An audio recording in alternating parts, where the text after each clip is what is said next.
by South Africa. Well, this Georgian side has conceded 18 tries in the tournament so far. They're the only team that hasn't scored one. World rank 17. If they could score a try tonight, well, would make for great celebrations in Tbilisi. Taken by Baki's Buta. This is Huhart again. Again, that mismove in the centre, but bringing the big men in. That's Rosso. Huhart. Long pass. Oh, and upended there was Hendro Schultz.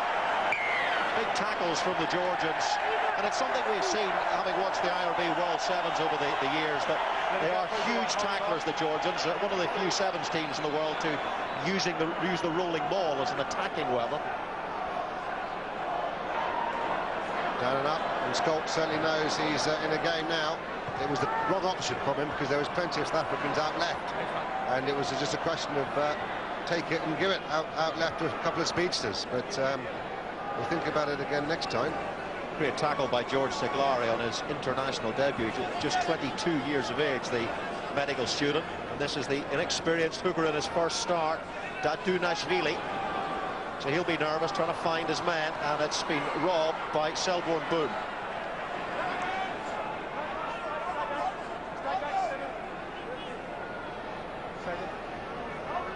Polsa playing scrum half. Huhart. Thumping boot from Huhart, but it's taken by Matskanelli, more used to playing on the wing, so he's out of position today. But he's made a pretty good start at fullback as Matskanelli, and he gets the bounce. Well, that's just outside the 22. Indecision there in that Springbok defence. Now they're reorganised though. That's Dandushvili, the hooker, trying to make yardage. The tackling's good.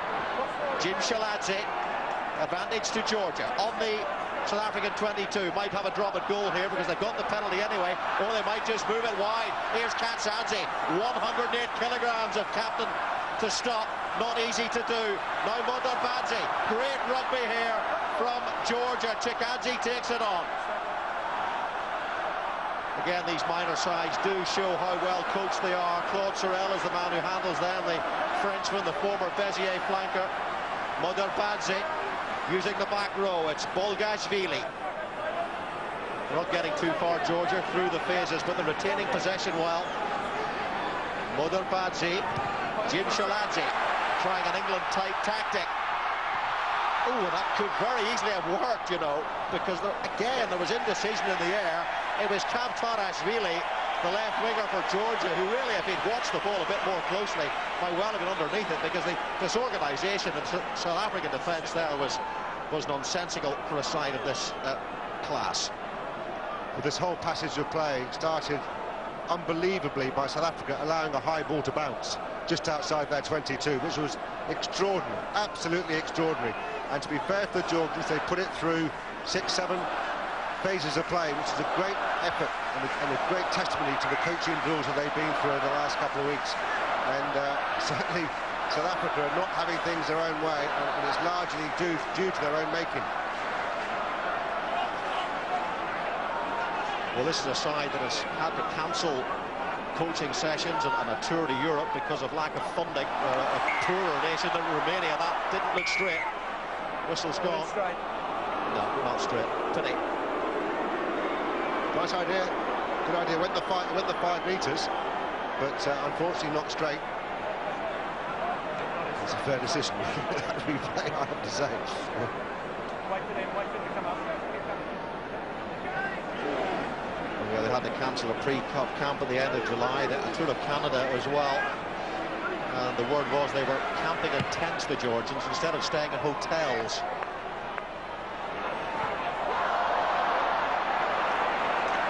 Matskanelli picks up. My goodness, he's looked sprightly. Lost forward, but tried to regather the ball there for Georgia was Sergo Giergadze, who came into the team at the last minute for Araki Gundishvili. For this Matskanelli, he certainly had one glorious break on the blind side, and he certainly runs hard and straight, doesn't he? Looks a good athlete. Ball presentation, not the best perhaps. Chikadze waits, they've got to use it, that's spun, but the ball's out now. Gets help from St. Larry. Pick up and drive from number 5, Didi Bulidze. Scragged back by St. Larry, who's had a good game. And now here's the open side. Bulgashvili. Mudaradze. Katsadze. Big bullish man in midfield. Always makes yards. Gets to that gain line. Mudaradze, Jim Shaladze. Oh, and poor handling in midfield.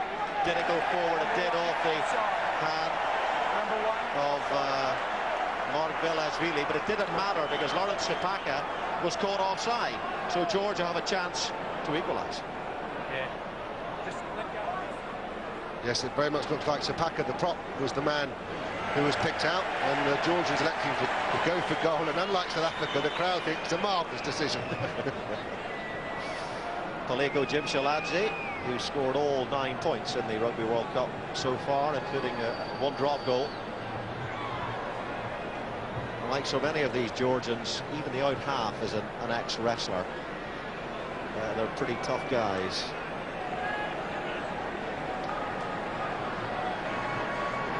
.230 points he has in his career.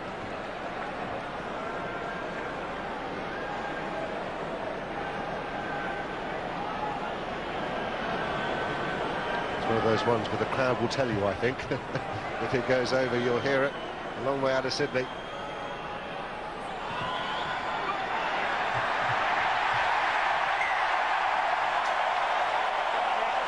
Welcome to Tbilisi.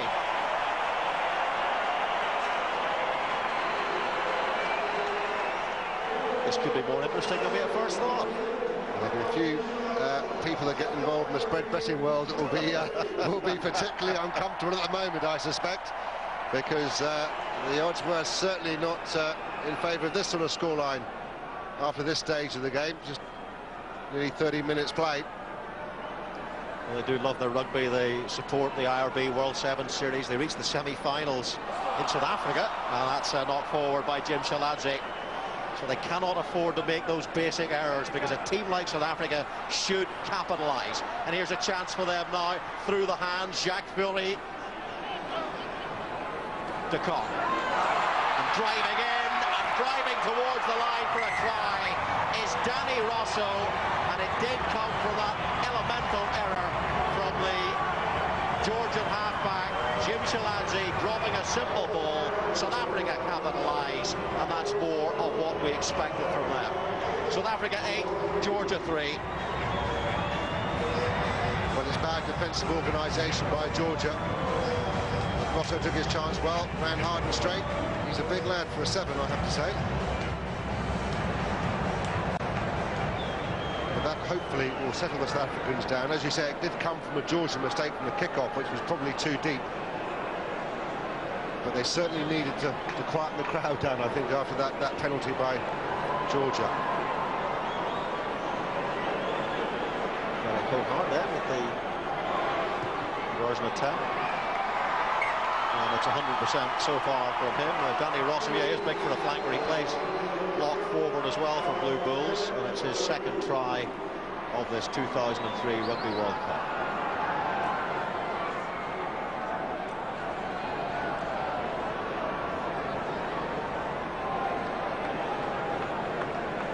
Samoan management saying this morning they've really targeted South Africa as a potential victory in this pool. They don't think it's going to be one-sided at all.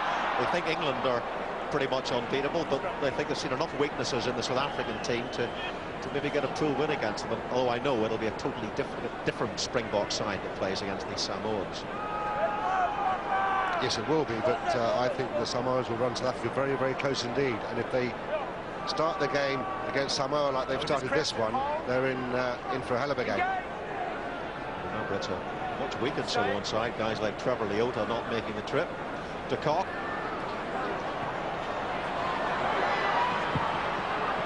Again, letting the ball bounce was Kavkarashvili. Really quickly enough back, but the back row has helped him out well. And it's more good work from St. Larry on his debut. He's looked sharp in this opening 15 minutes. It's a fine clearing kick from Jim Shaladze. Probably still feeling a little bit guilty after that knock-on. It's really ruined what had been a quite exceptional start from Georgia, which is indicated by the time and possession. Oh, absolutely. They've competed, and they've competed well. It has been those unenforced errors that from both sides really that's caused the points to be conceded.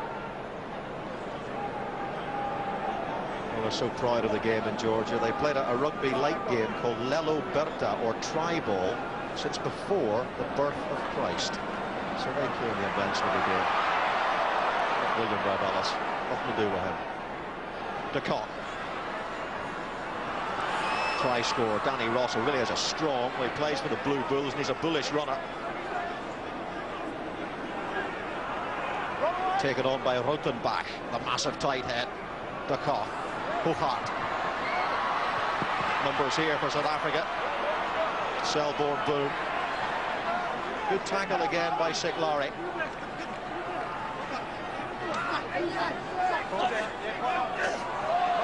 Presentation for the Kock. The ball is out. The referee says play on again. It's good refereeing by him and good vision by the Georgians. Just keeping the pressure on. And Rothenbach has to go back. Now it's the right winger, Stefan Terblons. The very experienced Stefan Terblons finds his captain, John Schmidt, on the halfway line. Georgia holding on. Getting rucked ferociously for their pains. Terblons. Selborne Boom. De Kock. Hochart. Into midfield through Werner Grief. They get support outside, and support outside comes in the big form of Bakis Botha. The second row, thumping second row forward, advantage to South Africa. And again, they've made the error. Fancy the whistle will go as Sapaka knocks forward. So Dickinson will bring them back into the 22. And there's a couple of Georgians down, hurt. The referee wants play stopped just for a second.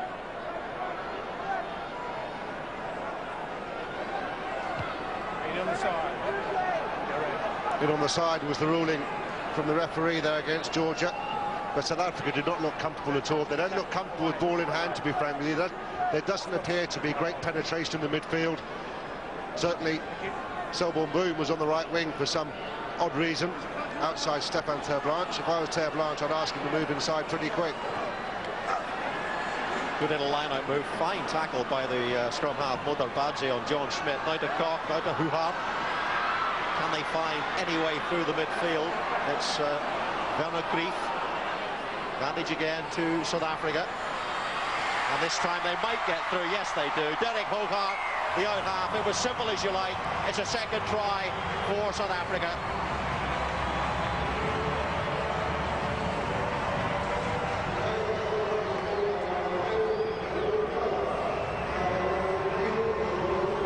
Well, this is the man, I reckon, that can take South Africa forward. As we see Bakis Botha on the previous play, referee was playing advantage. But as the ball comes out, certainly the try scorer, Hochart, just watch the way he changes his line. Comes in on a much straighter line, makes a late decision, and that gets him through the gap. Under the sticks, and he'll convert it pretty easily for the 7 points. It took its time coming, but when it went there, he came in pretty straight. And that's the conversion. So pretty happy opening to this game for Derek Hochart, who came in for the squad for Andre Pretorius. South Africa 17, Georgia 3. Georgia actually saving a lot of their first choice players for the match against Uruguay, because that's a game in this pool they feel they can win, isn't it? Absolutely, that's their cup final. They don't want the wooden spoon in this group. Georgia's record defeat was the game against England a short while ago in this Rugby World Cup, when they conceded 12 tries. They've conceded 2 so far, and they've looked pretty good. But for how long can they keep it up? Well, that's the problem. It's the physical fitness will take its toll the longer the game goes on. In the last 20 minutes, I'm afraid the floodgates will certainly open. Will probably be opened already, but that's going to take its toll. Hochart. Back goes Mats Canelli, and pinpoint from Hochart, playing for a place in the big team, if you like. I'm not sure that Rudolf Strali, the Springbok coach, is in the mood to experiment with a 20-year-old at fly half, to be frank with you. He obviously knows him far better than I do. As far as I'm concerned, if he's playing better than the other guy, then he gets in. But he may not look at it that way. Georgia play Uruguay on the 28th of October. South Africa, Samoa on the 1st of November. A good take in front of the line out by Giorgadze, the 6'6" second row forward.